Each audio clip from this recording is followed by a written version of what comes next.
Thank you for watching this video. This is going to be for buyers that are going to be looking at properties and want to actually go make an offer and possibly go see properties in person. Now with that, you're going to need to know the different protocols and procedures that are going on because of COVID. And I just want to go over exactly that. And right now it's December the 22nd, so things might change day to day as we see updates. So I'm just going to go over right now what, as agents, what we're doing to make sure you're safe and what you should be seeing out there. Sometimes you won't see it, but again, I want to make sure you're aware. Perfect. So with that, let's go forward.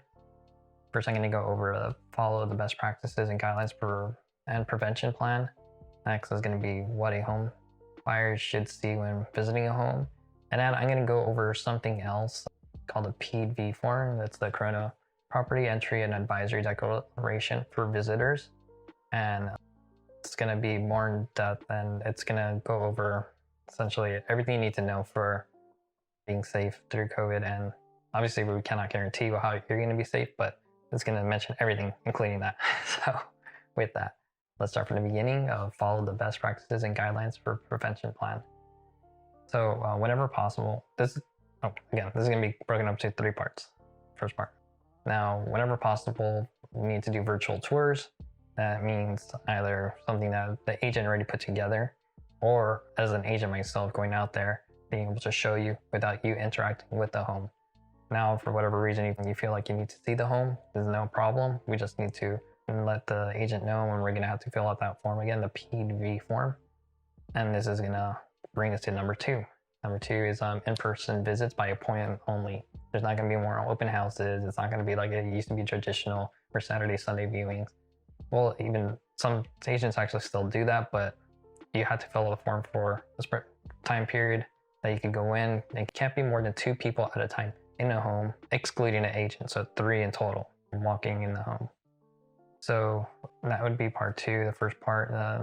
The second part of part 2 would be every time you go into the home, everything has to be cleaned and sanitized that people are touching. Typically, an agent will go in, open up all the doors, anything that needs to be open, French doors, closets, spaces, windows, turn on all the lights, and then let the client go in. That way they don't have anything that they need to touch. If there is, for whatever reason, we'll let you know ahead of time, and that way you'd be prepared. And one other thing I want to mention is that before you go into the home, you sanitize yourself. So get some alcohol and then you clean your hands. And then after you leave, you do the same. This is obviously to protect yourself and to protect other people. All right, now let's jump into number 3. You've already mentioned this a little bit, is have a PEDV form for every visitor every day and when they come. So this is not only going to be for you, the buyer, but let's say you do make an offer on the property, gets accepted, you have someone that's going to come out and inspect the property. We're going to have a form for them. If there's going to be work that's going to be done on this home multiple days, or if you're going to see this home multiple times, every single day you come over, wherever it may be, needs to fill out another of these forms. This is just because the different protocols make sure that you're healthy. We'll go over exactly what that means and how it's put in these forms. Okay, so let's jump into the next part, which is what a home buyer should see when visiting a home. So if you're going to go visit a home, usually any way that you could get into the home, that they allow you into the home, there needs to be this part that's called posted rules of entry. In the posted rules of entry, it's broken down into 4 things that they want you to do. Essentially, is make sure that you wash your hands. This is obviously before and after. That you're wearing protective face covering, and I want to repeat, you have to make sure that you're wearing it properly, covering your nose and your mouth. And then that even when we're inside, practice social distancing. So if you're with someone else that lives in your household, it's fine if you're together, but anybody else that's not included in your household, including an agent or home inspector, termite inspector, whatever it is, that they keep the distance from you, and so on and so forth. Number 4 is avoid touching anything in the property. As I mentioned earlier, this is something that you'll see on the sign. It's going to let you know. And then the last part is going to tell you on this form, it's going to be something about if you have not been exposed to COVID-19 in the last 14 days, you can go inside, but for whatever reason, if you have, you're going to have to quarantine yourself You're not allowed into the property. This is to protect everybody. So just be aware of that. And then if whatever happens, you do get infected, please let your agent or your brokerage know that you're working with. Once you sign the PV form, this is something you acknowledge and something that you will do. And this is obviously to protect everybody. And then that way they can get themselves tested if need be.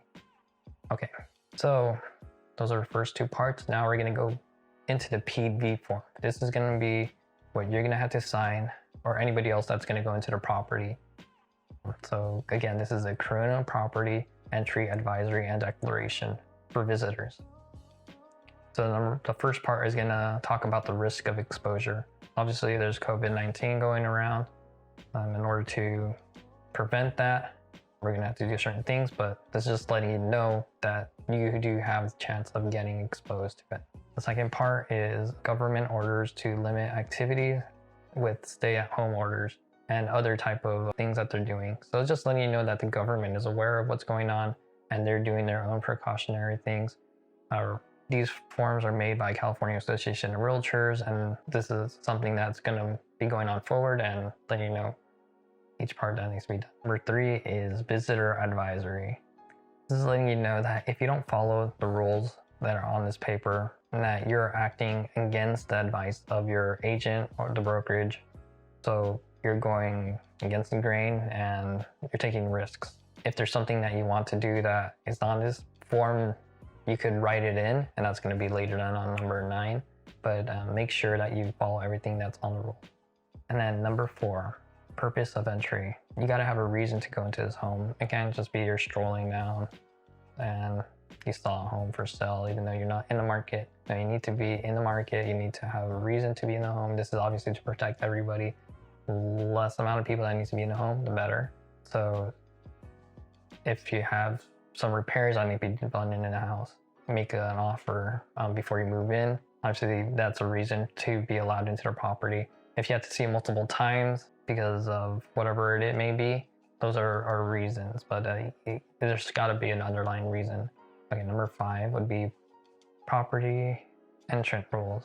So this is, again, making sure the signer agrees to take all precautions necessary. So make sure that you follow everything that was in the posted rules of entry. So just be very protected. Number 6, signer acknowledgements and authorizations.